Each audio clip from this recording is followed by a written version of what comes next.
খুশি হইয়া 50,000 ওয়াক্ত নামাজ পড়ার নেকি তার আমল নামায় লিপিবদ্ধ করে দিবে। তারপরে আসুন বাইতুল্লাহ, যেটা পৃথিবীর সব থেকে দামি জায়গা, পৃথিবীর সব থেকে দামি ঘর। বলে বাইতুল্লাহ সব থেকে দামি ঘর, আল্লাহর ঘর। দামি হওয়ার কারণ হলো এই বাইতুল্লাহর সাথে সরাসরি আল্লাহর সাথে সম্পর্ক। বাইতুল্লাহর সাথে সম্পর্ক কার সাথে? জোরে বলেন। এই জন্য বাইতুল্লাহর মর্যাদা মসজিদে নববীর থেকেও বেশি। সুবহানাল্লাহ বলেন।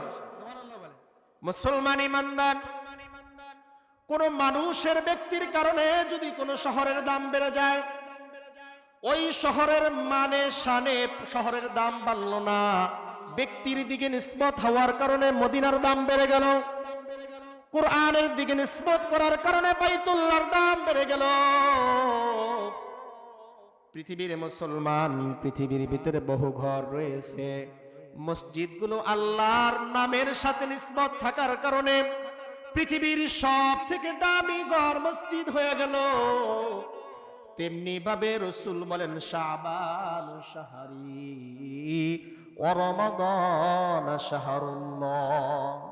রাসূল বলেন শাবান মাসের নিসবত করা হয়েছে আমি নবীর সাথে, এই জন্য বাকি 10 মাস থেকে শাবান মাসের মর্যাদা আল্লাহর কাছে সব থেকে বেশি। রমাদান শাহরুল্লাহ, রমজান মাস নিসবত করা হয়েছে আল্লাহর দিকে, যার দরুন 11 মাসের তুলনায় রমজান মাসের দাম সব থেকে বেশি। একটু জোরে বলেন না সুবহানাল্লাহ বলেন।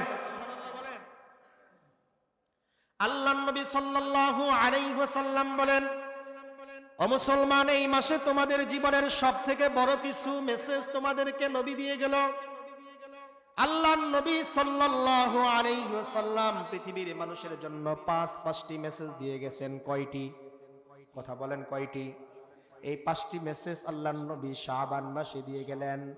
ও পৃথিবীর মুসলমান ইমানদার, এই 5টি মেসেজ যদি পৃথিবীর প্রত্যেকটা মুসলমান যদি গ্রহণ করে, আর প্রত্যেকটা মুসলমান যদি এই 5টি মেসেজ যদি নিজের জীবনের পরিবর্তনের কারণ হিসাবে মেনে নেয়, আল্লাহর নবী বলেন প্রত্যেকটা মানুষ দুনিয়া থেকে জান্নাতের সার্টিফিকেট নিয়ে নিয়ে আল্লাহর কবরের দিকে রওনা দেবে।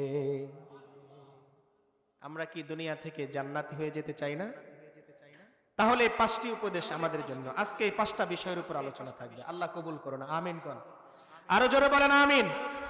আল্লাহর নবী সাল্লাল্লাহু আলাইহি ওয়াসাল্লাম বলেন এই শাবান মাস 10টি মাসের মাঝে সব থেকে দামি হওয়ার জন্য আরো একটি বৈশিষ্ট্য রয়েছে শাবান মাসের। আল্লাহর নবী সাল্লাল্লাহু আলাইহি ওয়াসাল্লাম বলেন এই শাবান মাসে আল্লাহ পাক রব্বুল আলামিন পৃথিবীর প্রত্যেকটা মানুষের আমল নামা, পৃথিবীর প্রত্যেকটা মানুষের আমল এবং বদ আমল, নেক আমল এবং বদ আমল প্রত্যেক দিন আল্লাহর কাছে পৌঁছে দেওয়া হয়। আপনি সকাল থেকে বিকাল পর্যন্ত যতটুকু করেছেন একেবারে বিনা বাধায়, বিনা কোনো বাধাগ্রস্ততার সাথে আপনার প্রত্যেক দিনের নেক আমল আল্লাহর কাছে পৌঁছে দেওয়া হয়। প্রত্যেক দিনের নেক আমল আল্লাহর কাছে যখন বান্দার পৌঁছে দেয়, ওই বান্দা যখন মুমিন হয়, বান্দার নামাজগুলো যখন আল্লাহর কাছে পেশ করা হয়, বলুন তো দেখি ওই বান্দার মান শান মর্যাদা আল্লাহ কমায় না বাড়ায়? আরো জোরে বলেন। বাড়ায়া দেয়। এই জন্য রাসূল বলেন এই শাবান মাসে আমি বেশি বেশি রোজা রাখতাম।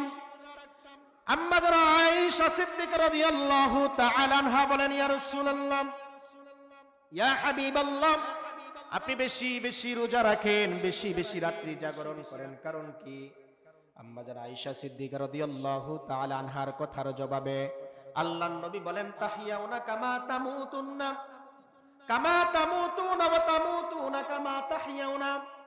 আল্লাহর নবী সাল্লাল্লাহু আলাইহি ওয়াসাল্লাম বলেন এই শাবান মাসে আমি বেশি বেশি রোজা রাখি এই জন্য, বলে আমি শাবান মাসে বেশি বেশি নফল নামাজ পড়ি এই জন্য, বলে আমি শাবান মাসে বেশি বেশি দান সদকা করি এই জন্য যে প্রত্যেক দিন যেহেতু এই শাবান মাসের নেক আমলগুলো আল্লাহর কাছে পৌঁছে দেওয়া হয়, অতএব আমি চাই আমার নেক আমলগুলো এমন সময় আল্লাহর কাছে পেশ করা হোক যে সময় আমি রোজা অবস্থায় থাকি।